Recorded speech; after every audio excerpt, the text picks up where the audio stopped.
তুমি যোগ্যদেরকে বঞ্চিত করে দিয়ে অযোগ্যদের চাকরি দিয়েছো ঘুষ খেয়ে, যেটা তুমি সুপ্রিম কোর্টে স্বীকার করছো। দুর্নীতি পরায়ণ সরকার যে দুর্নীতি স্বীকার করছে, অ্যাডমিট করছে before the honourable supreme court of India. উনি মুখ্যমন্ত্রী পোস্টটা ছেড়ে দেন, উনি তো রাত্রে ওনাকে কাজ করতে হয়তো যেতে হয়। হ্যাঁ, পার্থক্য এটা যে ওনার সিকিউরিটি খুব হাই, আর সাধারণ মেয়েদের সিকিউরিটি থাকবে না। আর আপনি হোম মিনিস্টার হিসেবে ব্যর্থ হচ্ছেন, তাহলে আপনি রিজাইন করা ছাড়া আপনার উপায় নেই। আপনি বলে দেন আমি চালাতে পারছি না।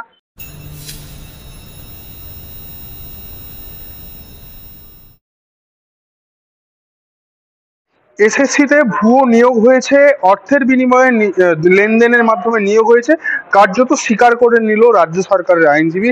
এবং এই নিয়ে বলা হয়েছে, ডিফেন্ড করা হয়েছে 5,000 অযোগ্য প্রার্থীদের চাকরি দেওয়া হয়েছে। কিন্তু এই 5,000 কি 10,000 কি একজন নির্ধারণ করা হবে কিভাবে? দেখুন, রাজ্য সরকার যখন স্বীকার করেছে, তো রাজ্য সরকারের কাছে যারা রাজ্য সরকারের হয়ে ঘুষ টুস খেয়েছেন এবং দুর্নীতি করেছেন এবং এই দুর্নীতির মাধ্যমে চাকরিগুলো দিয়েছেন, তাদের কাছে একটা ডেটা আছে, রাফ ডেটা আছে। তো ডেটা অনুসারেই বলেছেন। কিন্তু এই নির্ধারণ করার দায়িত্ব একটা ইনভেস্টিগেশন টিমের। একটা প্রপার ইনভেস্টিগেশন টিম হবে, লুপহোলসগুলোকে খুঁজবে।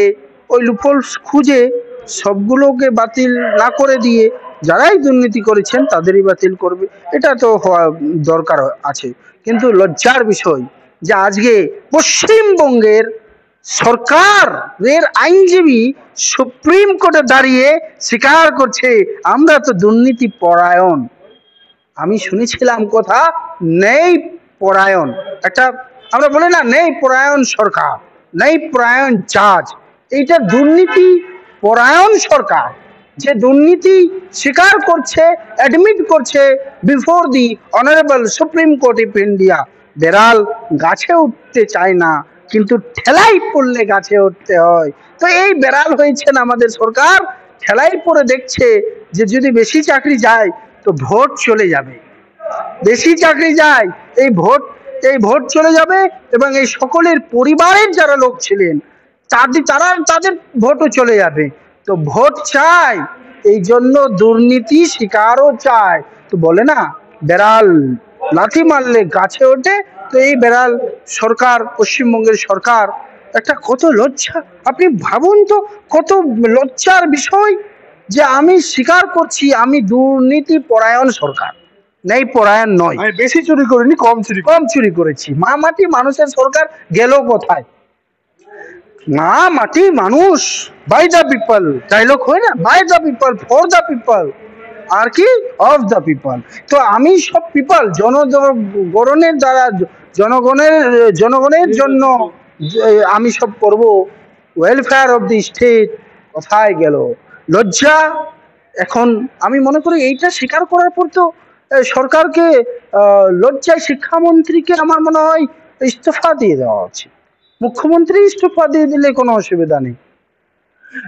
আবার কুণাল ঘোষকে বলতে শোনা যাচ্ছে যে এই যে যারা অযোগ্য চাকরি প্রার্থী তাদের নির্ধারণ করে বের করতে, মানে প্যানেল থেকে বের করতে গিয়ে আবার যেন যোগ্য প্রার্থীরা না বাদ চলে যায়।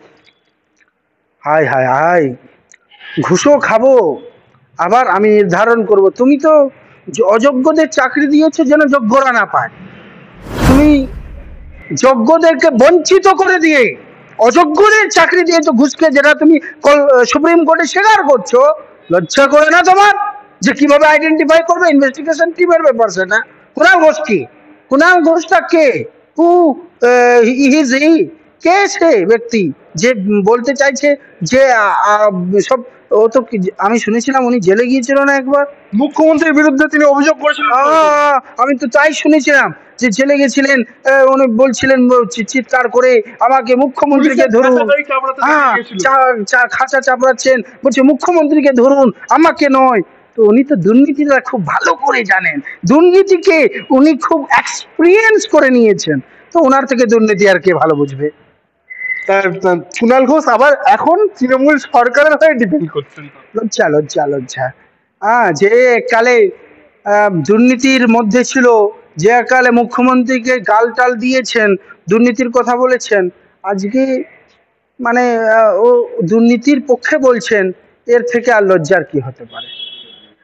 এই যে বিশ্ববঙ্গ বাণিজ্য সম্মেলন যেটা নিউ টাউনে কদিন আগেই সারা দেশের বিভিন্ন প্রান্তের থেকে শুরু করে পৃথিবীর বিভিন্ন নামি দামি বা উদ্যোগপতিদেরকে নিমন্ত্রিত বা আমন্ত্রিত করে এখানে বৈঠক হলো, সেইখানেই তার ঢিল ছোঁড়া দূরত্ব বলা চলে নিউ টাউনের মধ্যেই একটা নাবালিকাকে ধর্ষণ করে খুনের ঘটনা ঘটে গেল। এরকম নক্কারজনক ঘটনা। তাহলে মানুষের কেন, নারীদের নিরাপত্তা কোথায়? তাহলে যারা চাকরি করতে আসবেন আগামী দিনে, তাহলে ওই নারীদেরই বা নিরাপত্তা কোথায়? বাংলা নিজের মেয়েকেই চায়। খুব লজ্জার বিষয়, সেই মেয়ে আজ ধর্ষিত। আরজিকর থেকে শুরু করে বাংলার সংস্কৃতি হচ্ছে ভালোবাসা, বাংলার সংস্কৃতি হচ্ছে নেই পরায়ণতা, বাংলার সংস্কৃতি হচ্ছে শালীনতা। কিন্তু আজকে লজ্জার বিষয় যে বাংলার সংস্কৃতি ধর্ষণে পরিণত হয়েছে।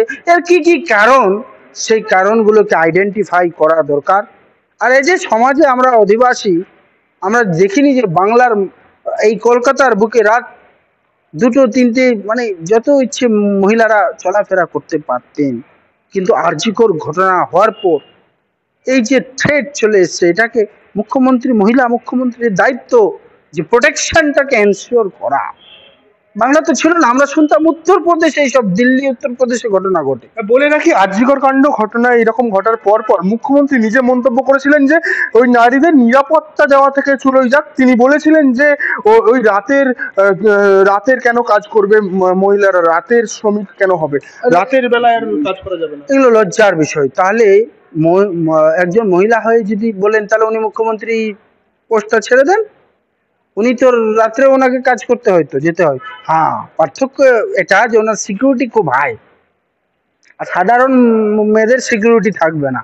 আর আপনি হোম মিনিস্টার হিসেবে ব্যর্থ হচ্ছেন, তাহলে আপনি রিজাইন করা ছাড়া আপনার উপায় নেই। আপনি বলে দেন আমি চালাতে পারছি না, আই ক্যান নট, আমি সরকারকে চালাতে পারবো না, I can not give protection to the victims. তাহলে কি দেখা যাচ্ছে একমাত্র বাংলার মুখ্যমন্ত্রী মমতা বন্দ্যোপাধ্যায় ছাড়া সকলেই নিরাপত্তাহীনতায় ভুগছে বাংলায়, সব মহিলারাই? থ্রেটে তো আছে নিশ্চয়। এই আরজিকর ঘটনার পর থ্রেটে আছে, কার মাথায় কি আছে। বাংলায় একটা পরিশুদ্ধতা চায়, বাংলায় একটা রিফর্ম চায়, বাংলায় ভূমিপুত্র সংরক্ষণ আনতে হবে, এই সব কিছু করতে হবে। বাঙালিদের হাতে একটু জায়গা দিতে হবে, তবে কিছু হবে, নালে হবে না। আমরা দেখি মুখ্যমন্ত্রী নিজের বাড়িতে পর্যন্ত আনসেফ, এক সময় দুর্ঘটনার কবলে পড়েছিলেন প্রায় বছরখানেক আগেই। সেই ঘটনাতেও তো মুখ্যমন্ত্রীর কোথায় নিরাপত্তা? ওগুলো তো নাটক থাকে। মুখ্যমন্ত্রীর নিরাপত্তা ঠিক থাকে, এটা বলতে হবে না। একটা ভোটের সময় একটা ভোটের জন্য করতে হয়, খুব কষ্ট হলেও করতে হয়, এ নিয়ে কিছু বলার নেই। এটা সবাই জানে, বাংলার প্রতিটা মানুষ জানে যে ওটা কি খেলা হবে। এই সেই খেলা কি খেলা ছিল, knows everyone knows about it. এই যে দিল্লি রাজ্যে, সারা দেশের রাজধানী দিল্লিতে আবার 27 বছর পরে বিজেপি ফিরলো। আপ এবং আপনাদের যে কংগ্রেসের যে ইন্ডিয়া জোট, সেটা থোড়াই কি আর কোনো কাজই করলো না। পাশাপাশি যে দেখা যাচ্ছে আপ এবং কংগ্রেসের যে দ্বন্দ্ব, সেই দ্বন্দ্বের কারণে কি বিজেপি সাহায্য ক্ষমতা দখল করতে পারে? দেখুন, মানুষ বিজেপি অবশ্যই ভোটের পার্সেন্টেজ দেখে তো মনে হচ্ছে তাই, যা ভোটের পার্সেন্টেজ ওই হিসাবে কংগ্রেসের ভোট তো কেটেছে গেছে বলে আপ হেরেছে। কিন্তু আমরা জাতীয় কংগ্রেস তো আপকে জেতানোর ঠেকা নিয়ে রাখেনি। সমস্যা, কংগ্রেস একটা পার্টি, পলিটিক্যাল পার্টি, ও তো সমাজ সেবা করতে আসেনি যে আপকে দিয়ে দিবে সবকিছু। হ্যাঁ, এখন আপ যাওয়াতে কংগ্রেসের লাভ কিভাবে? আপ যাওয়াতে কংগ্রেসের লাভ এইভাবে যে বিজেপি এবং আপের কংগ্রেসের ডাইরেক্ট লড়াই হবে, তখন মানুষ যাকে ইলেক্ট করবে তখন লড়াই হবে। নাহলে আপ থাকলে এই ভোটটা ভাগ হয়ে যাচ্ছিল। পাঞ্জাবে যেমন আপ ক্ষতি করলো কংগ্রেসের, তো কংগ্রেসের কোনো দায় কেন নেবে? আপ হেরেছিল, নিজের দায় হেরেছে। সে এনশিওর করতে পারেনি, যা বলেছিল, সে যা বলেছিল তা করতে পারেনি। মহল্লা কল্যাণিক, বায়ু দূষণ, যমুনা সাপ, দুর্নীতি, মদ, শরাব ঘোটালা, এই সব তো দিয়ে আপ নিজেকে শেষ করেছে। নিজের বন্ধুদেরকে হাতিয়ে দেওয়া, পরিচ্ছন্নতা হাতিয়ে দেওয়া, রাজ্যসভার যখন ও দুটো লোককে পাঠালো, ব্যবসায়ীদের পাঠালো যারা টাকা দেবে, টাকা। মোদি আর কেজরিওয়ালের মধ্যে সেরকম কোনো পার্থক্য নেই। মোদি বড় দুর্নীতিবাজ, কেজরিওয়াল ছোট দুর্নীতিবাজ, এগুলো হচ্ছে এরকম। তো আগামী দিনে আপ সরাতে, যে আপ একটা যে বিজেপিরই একটা ছোট ভাই হিসেবে কাজ করতো, সেটা শেষ হয়েছে। তাহলে সেই আপকে নিয়ে কংগ্রেসের কেন সংসার করতে শুরু হয়েছিল? না না, ওটা রাজনৈতিক, কোনো সময় রাজনৈতিক ডিসিশন নিতে হয়। কোনো বিষয়, বড় শত্রুকে হারাতে গিয়ে ছোট শত্রুর সঙ্গে মিত্রতা করতে হয়, এটা রণনীতি, এটা রাজনীতি। সামনে 2026-এ বিধানসভা নির্বাচন, সেখানে কংগ্রেস এবং আপের যে এরকম ডামাডোল এখন থেকেই চলছে, তাহলে ওই ইন্ডিয়া জোটের ভবিষ্যৎ কি হবে, যার কারণে আপনাদের কংগ্রেসের অবস্থান কি? কংগ্রেস যেখানে, ইন্ডিয়া জোট সেখানে। কংগ্রেস ছাড়া ইন্ডিয়া জোটের কোনো দাম নেই। কংগ্রেস যদি ইন্ডিয়া জোটকে সার্ভাইভ করতে চায় তো ইন্ডিয়া জোট সার্ভাইভ করবে, নাহলে কংগ্রেসই হচ্ছে ব্যাংক। বাংলায় কি ফিরছে কখনো কংগ্রেস? কংগ্রেসের কোনো আধিপত্য হবে কখনো? হ্যাঁ, অবশ্যই হবে। মমতা ব্যানার্জি যেদিন যাবেন, কংগ্রেস সুসুর করে ঢুকবেন। মমতা বন্দ্যোপাধ্যায় গেলে কংগ্রেস ঢুকবে, না কংগ্রেস ঢুকলে তারপর মমতা বন্দ্যোপাধ্যায়? খুব ভালো প্রশ্ন করেছেন। দেখুন, মমতা ব্যানার্জির যে ভোট ব্যাংক এমন ভাবে ক্যাপচার আছে, ওটা কংগ্রেসেরই ভোট ব্যাংক। মমতা ব্যানার্জি যেহেতু কংগ্রেসের ভোট ব্যাংকটাকে টেনে নিয়েছে, 2011 সালে মমতা কি একা এসেছিল ক্ষমতায়? কংগ্রেসের সঙ্গে এসেছিল। তো জাতীয় কংগ্রেসেরই ভোট ব্যাংক মমতা নিয়েছে। ওটা যেদিন পাল্টাবে, অতি দ্রুত আপনারা দেখবেন পাল্টাবে, সেদিন মমতা ব্যানার্জির বিদায় ঘন্টা বেজে যাবে আর কংগ্রেস সরকারে আসবে। আমরা দেখছি বর্ষিয়ান যে কংগ্রেস নেতা আপনাদের প্রদীপ ভট্টাচার্য বাবু, তিনি নিজেই প্রকাশ্য মঞ্চ থেকে বলেছেন মুখ্যমন্ত্রী আমাদের একটা অ্যাসেট ছিল, কার্যত এটাই বলতে চেয়েছিলেন, এবং উনি চলে যাওয়ার পর কংগ্রেসের ধাক্কা এবং কংগ্রেস আরো তলানিতে চলে গেছে। দেখুন, ওনার ওটা ব্যক্তিগত মতামত, আমি কমেন্ট করতে চাইছি না। প্রদীপ ভট্টাচার্য উনি খুব বর্ষিয়ান নেতা, এখনো উনি কংগ্রেসের সারা জীবনটাই কংগ্রেস পার্টিকে দিয়ে গেছেন, করে গেছেন। ওনার কমেন্ট করতে চাইছি না, কিন্তু আমি এইটুকু বলবো, কংগ্রেস কেউ গেলে আসলে ক্ষতি হয় না। কংগ্রেস এমন একটা দল, যে দল নতুন করেই নিজেই সার্ভাইভ হয়ে যায়। মানে কংগ্রেসের মধ্যে যেমন কেটে গেলে, হাত কেটে গেলে নিজে ঠিক হয় না, ওরকম কংগ্রেস দল নিজেই ঠিক হয়ে যাবে, নিজেই নিজেকে রিকভার করে নেবে। খালি সময় আসলে। এক সময় ইন্দিরা গান্ধীর সময় মনে হতো, যখন ইন্দিরা গান্ধী এমার্জেন্সির পর হেরে যান, আর কংগ্রেস শেষ, আসবে না।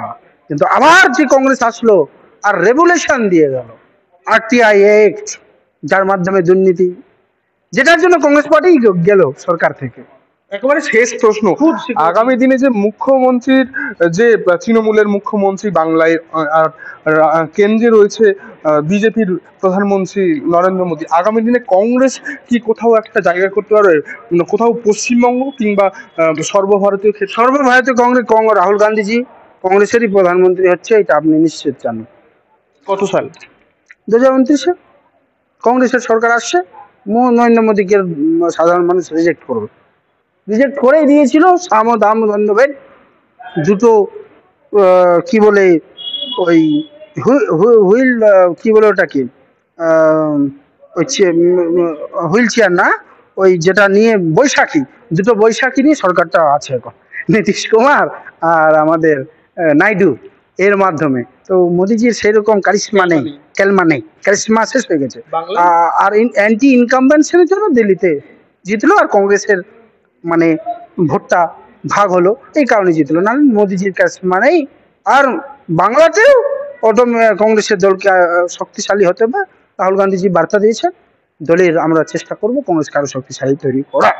কংগ্রেসের প্রধান মুখ্যমন্ত্রী কে হতে পারে যদি আপনাদের জয়লাভ হয়? ওটা পার্টির ডিসিশন হয়, জয়লাভ হলে আমরা পার্টি থেকে ডিসিশন নেবো কে মুখ্যমন্ত্রী হবে। ধন্যবাদ।